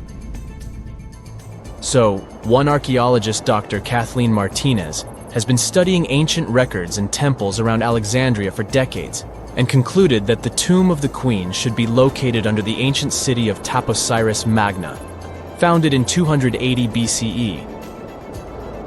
It was a big city on the northern coast of Egypt, where tens of thousands of people were engaged in trade and industry, and it seems that Dr. Martinez's guesses turned out to be correct. She and a group of archaeologists have discovered a secret underground tunnel near Alexandria, with a length of about 0.8 miles. It was cut into the rock under Taposiris Magna's temple. During further excavations, they found many things that indicate Cleopatra's tomb lies in the tunnel's depths. It's also possible that she is buried there together with the Roman commander, Mark Antony. According to ancient records, Cleopatra and Mark Antony loved each other and together opposed the Roman Senate, which declared Antony a traitor. The fact that natural disasters have occurred on the territory of Taposiris Magna for thousands of years can complicate the excavations. Earthquakes and floods destroyed the city and possibly flooded its underground tunnels. But archaeologists hope the ancient tomb remains untouched, and that it hides many treasures and records about the royal life of ancient Egypt during the reign of the last dynasty. There's a chance that excavations will go underwater and in the mud. This will require much time and funding, but archaeologists are sure it's worth it. Anyway, it's too early to say that Cleopatra is really buried there, but scientists have found many things in the tunnel that confirm this, including clay pots, dozens of coins with the image of Cleopatra and Alexander the Great, as well as a bust with the image of the Egyptian queen. Cleopatra is still one of the most popular personalities in Egypt, on an equal footing with Ramesses III and Tutankhamun. She inspired many films, paintings, and books, but what made her so popular? She became famous for her inconsistency. She was a beautiful, intelligent ruler who pulled Egypt out of the crisis and made it a prosperous power. Medieval Arabic texts say she knew chemistry, mathematics, and philosophy, and may have written several scientific books. She knew several languages and had excellent diplomatic skills. At the same time, there are many legends that she was a femme fatale who drove many men crazy. However, there's no evidence that her beauty was incomparable. The image of a stunning model was created by Hollywood, when it made several films where famous actresses performed the role of Cleopatra. And the Roman Emperor Octavian, the adopted son of Julius Caesar, specially created the image of Cleopatra as an insidious seductress because he was her enemy. Even though she was born in Egypt, Cleopatra wasn't an Egyptian. Her ancestors were Greeks, among whom was one of the generals of Alexander the Great. However, the people of Egypt loved her. She learned the language and was very sensitive to the traditions of this country. She knew the history, mentality, and customs of ancient Egypt well. She raised the level of its economy and strengthened its status as a world power. Much of this was made possible thanks to her cunning and impressiveness. She loved theatrical performances and lavish celebrations. She knew how to surprise people and put on a show. But behind the exterior image of a luxury lover was an intelligent and calculating ruler. Ancient Egypt was a rich, luxurious country, and Cleopatra did everything to increase its wealth and strengthen its position in the international arena. For example, she was once in conflict with her brother Ptolemy XIII. The queen knew that she wouldn't be able to resist him, so she decided to attract Julius Caesar to their side. The Roman emperor arrived in Alexandria, where Cleopatra wanted to meet him, but Ptolemy knew about her plans and was about to prevent her from coming to Caesar. Then, instead of a rich and noisy arrival, Cleopatra decided to make her visit inconspicuous. She wrapped herself in a carpet or linen bag the emperor's servants carried into Caesar's private chambers. Cleopatra emerged from the carpet and impressed the Roman emperor with her beauty and determination. As a result, they fell in love with each other and became close allies. After some time, she impressed another influential Roman for diplomatic purposes. She arrived to meet Mark Antony on a golden barge with purple sails and silver oars. Cleopatra was dressed in the image of Aphrodite and sat under a magnificent canopy. Her servants dressed like cupids and were blowing her fan and burning incense. But Cleopatra created such a show for a reason. She knew that Antony revered Greek mythology and considered himself the embodiment of Dionysus. As a result, he was so impressed with this woman that he ended up marrying her. Cleopatra defended her crown, strengthened her alliance with Rome, and bore Antony 3 children. In Egypt, they threw big parties and enjoyed wealth with power. However, the relationship of a high-ranking official with the Egyptian queen caused a scandal in Rome. Octavian was Antony's primary opponent in the struggle for power, so he exploited the situation to darken the competitor's reputation. He used propaganda to make Cleopatra an insidious seductress in the eyes of Roman citizens. He accused Antony of succumbing to her charms. The Roman Senate supported Octavian and declared Cleopatra an enemy.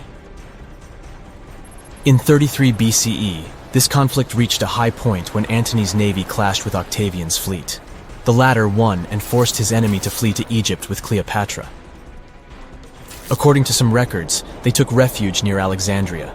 Pursued by the Romans, they hid in one of Cleopatra's palaces and met their end. Some legends say that Cleopatra was an expert in poisons. She provoked a venomous snake, a viper or an Egyptian cobra, to bite her. Also, according to another legend, she pricked herself with a poisonous needle. There's a theory that Cleopatra always carried an ampule with poison inside her hairbrush. And when she was cornered, she soaked the needle with this poison and pricked herself. None of this can be said for sure. Scientists are still trying to find out the truth. Perhaps when they reach Cleopatra's tomb, the world will get more answers about her tragic fate. She is considered the last ruler of Egypt. After her passing, Octavian plundered her palaces and temples and returned to Rome, where he became the main emperor. He successfully ruled the country and expanded its borders. His reign ended when he turned 75. World history would have looked different if Cleopatra and Mark Antony hadn't lost that naval battle. By the way, did you know that more time has passed between Cleopatra's reign and Neil Armstrong's flight to the moon than between the reign of the Egyptian queen and the construction of the Great Pyramid of Giza?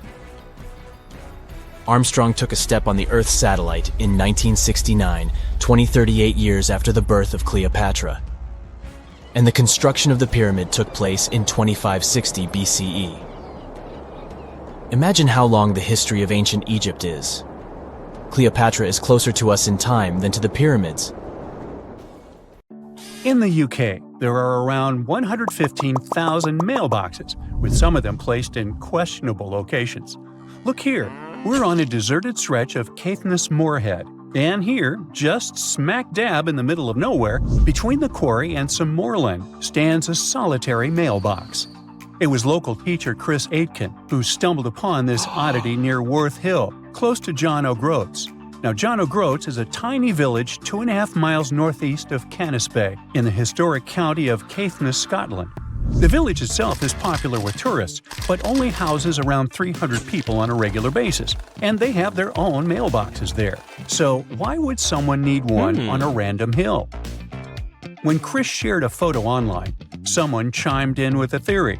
A while back, an entrepreneur was selling tiny parcels of land near Campster, claiming buyers became lairds with their little plots. Could this mailbox be related to that? Now, the box, proudly labeled Laird of John O'Groats, features the name Thorsten Sommer and an address in Germany. There's a PIN number on the front, but when Chris opened it, all he found was a website link. The site has pics of Sommer waving a Scottish flag and talking about his love for Scotland, even calling himself the Old Scotsman. Chris tried reaching out through the website for more info, but hasn't heard back. It might be linked to Sommer's reported purchase of a tiny patch of land. But buying Scottish laird titles is often seen as a fraud, giving no real title at all. The area around Worth Hill has had some recent police action too, after a body was found nearby. Ooh, could that somehow be connected to this mysterious mailbox too? Well, enough of the detective stories. Let's dive into some high-end fashion, shall we? So, you might have come across that funky image popping up all over the internet, claiming there's a pop-up Prada store in the Texas desert. Well, it's kind of true and kind of not. Yes, there's a shop, sort of. It showcased a whole range of Prada gear worth around $80,000. And guess what? Miuccia Prada herself hand-picked the items. But still, you couldn't buy a single thing there. No cashiers, no shop assistants. It was like the place was permanently closed. The twist? It's actually an art installation. Made entirely of biodegradable materials, it was designed to gradually blend back into nature, taking a fun jab at our current consumer culture. But why display goods you can't actually buy? Well, it's a metaphor for the elusive charm of luxury. While it was meant to decay in peace, the hype surrounding it led to a surprising amount of foot traffic and even some chaos. After trying to fend off a few would-be thieves, the artist had to admit defeat. Now it's a hotspot for photos, drawing everyone from tourists to celebrities. Right, you can find a brand person in the desert, but can you, let's say, find a car somewhere in Welsh caves? Well, the answer is yes, and let me tell you, it's not just one car, but many of them. The Cavern of Lost Souls is a well-known abandoned car cave tucked away in Wales. Once upon a time, it was a slate mine in Ceredigion, where workers pulled out tons of slate and transported it using narrow-gauge horse-drawn tramways. But as the mining industry faded away decades ago, the mine fell into a hush. If you dare go inside, which I personally do not recommend, you'll find two large chambers, but one is particularly noteworthy. The main chamber plunges around 65 feet deep and is mostly underwater, with just a small opening above. Since the mine shut down, locals and the council have taken advantage of that opening, tossing in all sorts of unwanted stuff. You'll find everything from fridges and TVs to even whole cars piled up in one corner. What makes the Cavern of Lost Souls special is the single beam of light that breaks through, casting its glow on the twisted heap of wrecked cars and metal. The water, when hit by that light, glows a stunning turquoise green, creating beautiful reflections of the cars and cavern walls on the still surface. Every now and then, a fragment of slate falls, shattering the quiet and sending ripples across the water. There was yet another weird find in Wales. A shiny 10-foot silver monolith recently popped up on Hay Bluff in Powys, Wales, and it's sparking a ton of curiosity. A local builder, Craig Muir, discovered it during his hike, and he described it as looking like it just dropped down from space. It's made of surgical steel, has no markings, and is super well crafted without visible welds. Muir's find is reminiscent of those mysterious monoliths that popped up worldwide in 2020, creating quite a buzz online. Local Richard Haynes suggested it could be some kind of scientific installation. But with national park rules against unauthorized structures, it might not be there for long. With no visible tracks around it, Muir speculated it could have been brought in by a group or even dropped from a helicopter. Now, this isn't the first strange monolith sighting. Similar ones have been spotted in Utah, the Isle of Wight, and even Glastonbury Tor, where one was humorously marked "Not Banksy." However, it could be easily him. The UK is the leading country in terms of the number of Banksy's pieces of art. As of 2023, there were 70 of them. No wonder, as he is reportedly British and was born in Bristol. The Atacama Desert in northern Chile, the driest non-polar desert on Earth, features a bizarre sight at kilometer mark 1309 on the Pan American Highway, a giant cement hand that towers 36 feet above the sand. Looks creepy, right? Well, worry not. It's not some creepy monster trying to grip you and take you to the netherworld. It's not an ancient relic from a lost civilization either. A professional sculptor created this quirky landmark back in 1992. Despite its remoteness, the hand is frequently targeted by graffiti, so local volunteers must clean it up twice a year. And by the way, it's not the only landmark of this kind. The very same sculptor also created a similar hand in Punta del Este, Uruguay, called Man Emerging to Life, and it represents the idea that a giant might be holding South America in a stone grip. Hey, works for me. Now check out this giant stone sphere hidden in the forest of Bosnia's Visoko Valley. What do you think? Is it an ancient relic or a modern art installation? Share your thoughts in the comments. But to be completely frank with you, which I always am, nobody really knows for sure. Experts think this sphere, which measures around 10 feet across, is just a naturally occurring rock formation called a concretion. These iron-rich balls get their reddish color from the high iron content and form when mineral particles stick together over time. While concretions can take on some pretty wild shapes, the exact process of how they form is still a bit of a mystery. Then there's this archaeologist, often called the Bosnian Indiana Jones, who claims it's actually a man-made artifact from over 1,000 years ago. Spherical concretions aren't unique to Bosnia, though. You can find them all over the world, like these boulders in New Zealand, massive round stones that are over 60 million years old. There are also cannonball concretions in North Dakota. And let's not forget about the man-made stone spheres crafted by the Diquis people in Costa Rica, which are perfectly shaped and arranged, definitely a testament to human creativity. So while the Bosnian sphere is super intriguing, it's probably just an ancient concretion and not a remnant of a lost civilization. Bummer. Finally, some things are so well hidden that you have to go deep down into the seafloor to get a glimpse of them. Once a hedonistic hotspot for the Roman elite, Baya was like the Las Vegas of its time, but now its ruins are submerged underwater. This resort city thrived on volcanic hot springs and attracted the likes of Nero and Caesar, who even built vacation villas there. However, in the 8th century, Baya lost a battle and was abandoned by 1500. As the water levels rose, much of the city was lost beneath the bay. Today, you can explore Baya's ancient ruins in one of the few underwater archaeological parks in the world. Hold your breath.